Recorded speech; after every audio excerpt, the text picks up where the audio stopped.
Hi friends, good morning. இன்றைக்கி எங்கள் அத்தை சமையல் உருண்டை போட்டு மோர் குழம்பு, இது மோர் வெந்த சாறுன்னு சொல்லிக்கலாம்.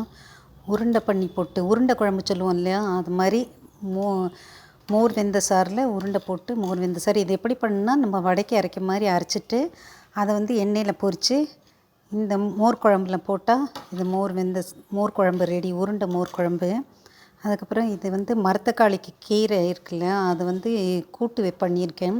இது எப்படி பண்ணால் மரத்தக்காளி கீரையை அலம்பி ஆஞ்சிட்டு அதுக்கப்புறம் ஃபைனாக கட் பண்ணிவிட்டு அதுக்கப்புறம் அதை வெந்துட்டு ஒரு வானலியில் கடுகு, உளுத்தம்பருப்பு, பச்சை மிளகாயெல்லாம் தாளிச்சிட்டு தக்காளியும் போட்டு வதக்கிட்டு இந்த வெந்த மரத்தக்காளி கீரையும் கொட்டிட்டு அதுக்கப்புறம் கொஞ்சம் சிறுபருப்பு வேக வச்சு அதில் போட்டு தேங்காய், மிளகாப்பழம், ஜீரகம் போட்டு அரைச்சி விடணும்.